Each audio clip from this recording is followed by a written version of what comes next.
정리하고요.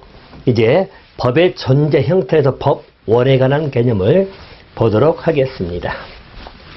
이 법원은 유형에 관한 문제를 좀 정리를 하셔야 되는데요. 일반적으로 우리 법원이라 하는 것은 의미 자체는 그래요. 함을 쓰면 우리 법의 원천이다. 우리 근원원자를 쓰고 있죠. 법의 원천입니다. 자, 이 법원은 무엇을 보고 우리의 법이라 할 수 있겠느냐는 의미. 그래서 법의 존재 형식이나 내지는 인식 근거다 이런 말 씁니다. 그래서 보통 법원의 개념을 의미할 때는 법의 존재 형식이다 또는 인식 근거다 이런 표현을 쓰는 것이에요. 자, 법이 어떤 형식으로 존재하는 것이냐. 인식 근거는 우리가 무엇을 보고 법이라고 인식할 수 있겠느냐 이걸 따져보는 것이 보통 법원이고요. 법원은 보통 나누면 성문법원하고 불문법으로 나눠진다 라고 보시면 될 것 같습니다. 그래서 전통적으로 우리 법원의 종류는 성문, 불문법이 있는데 주로 대륙법계라고 지칭되는 것은 성문법주의를 보통 취할 것이고 영미 쪽은 불문법주의가 보통 원칙이라는 말 쓰고 있어요. 각각의 장단점이 있다라고 봐주시면 될 것 같습니다. 자, 그래서 의미 자체는 이렇게 보세요. 우리 성문법주의하고 아울러서 우리 불문법주의의 장단점 문제를 좀 봐주시면 됩니다. 성문법주의하고 보통 불문법주의입니다.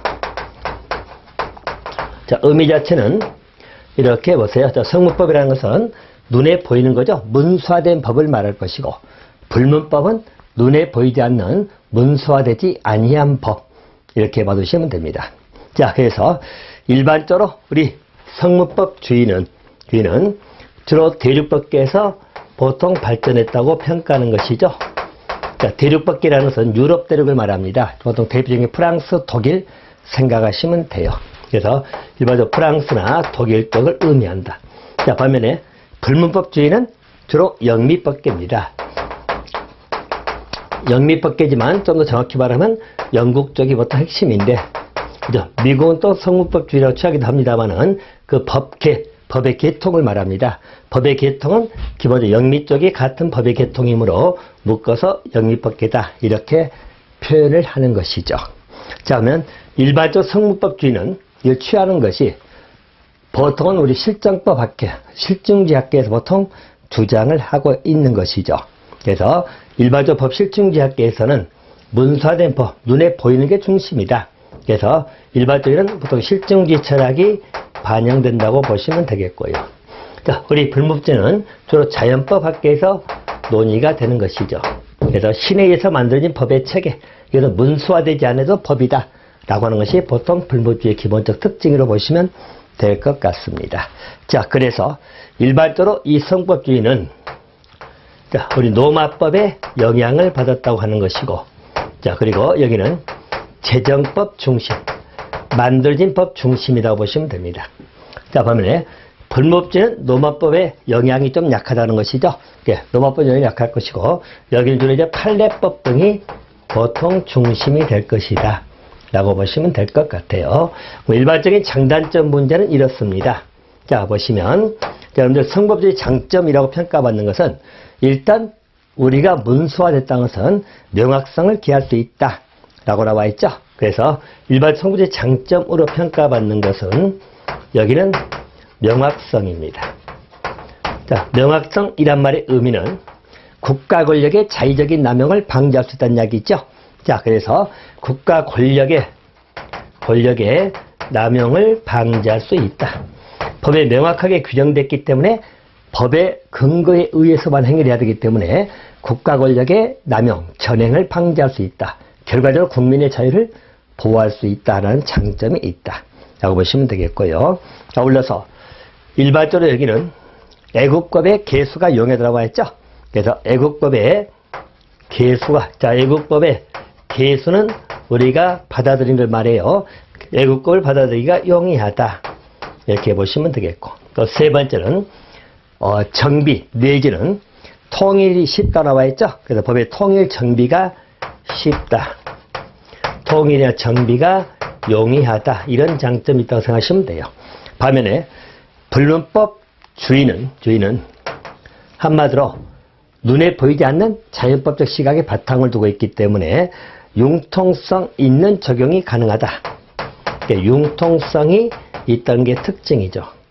성문법은 법에 명확하게 정해졌기 때문에 법대로만 가면 뭔가 융통성이 상실될 수 있겠지만, 불문법주의는 자연법의 기초도 해석하다 보면 좀 더 융통성 있게 사안에 적용할 수 있을 것이다 라는 장점이 있을 것이고요.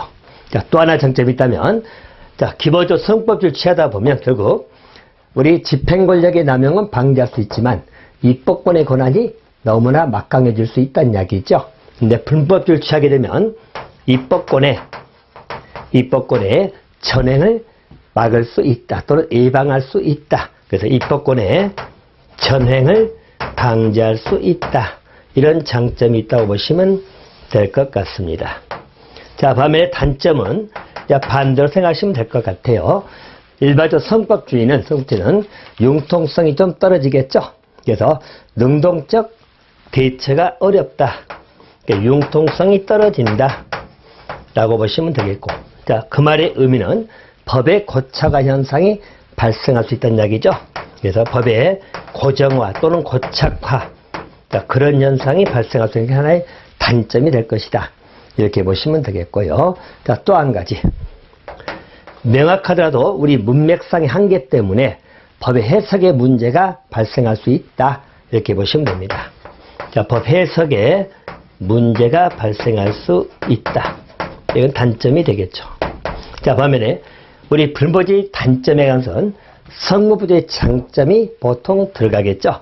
여기는 불명확하다, 이런 문제가 하나 단점이 될 것이고, 또 애국급의 개수가 용이하지 아니하다 하겠죠. 그래서 애국급 개수가 애국급을 수용하는 문제, 그게 용이하지 못하다. 또는 통일적인 법전 체계, 법체계 통일성이죠. 그래서 통일 정비가 좀 곤란하다. 이런 쪽에 하나의 단점으로 소개가 될 수 있을 거다. 이렇게 봐두시면 될 것 같습니다. 기본적인 틀은 이렇게 보시고요. 아울러서 법원의 중심은 종류를 이해하는 것, 이게 여러분들 핵심이 될 것입니다. 우리가 성문법원이라고 지칭되는 것들 하나 보시고요.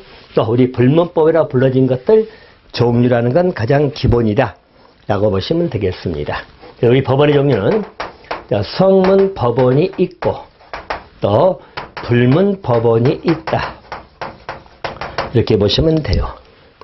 일반적으로 성문법원의 종류 또 불문법원의 종류를 보시면, 성문법원은 우리나라도 있지만 똑같이 가장 상위 규범으로서 헌법이 존재하고요.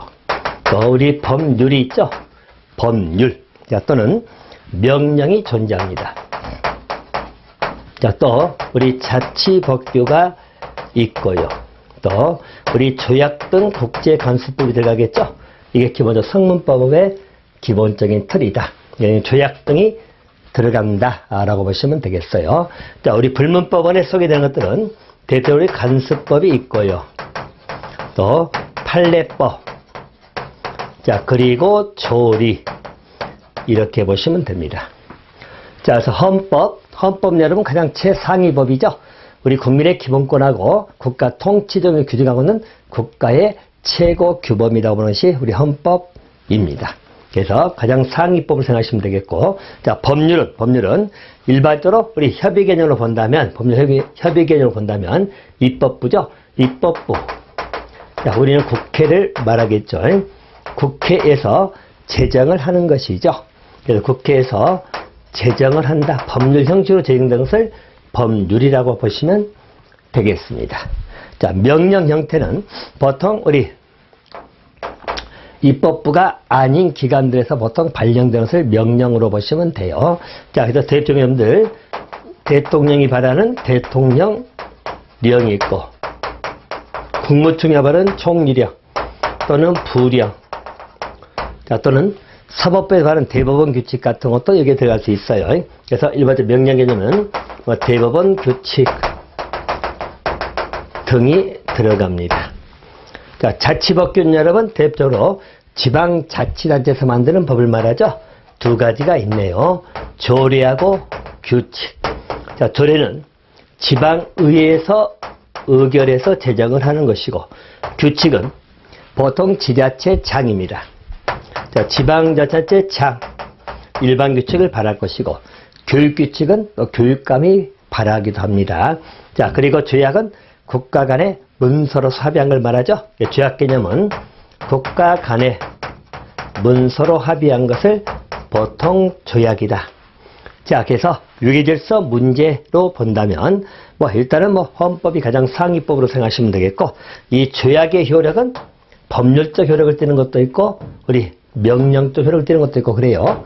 또 자치법규는 조례 규칙 이렇게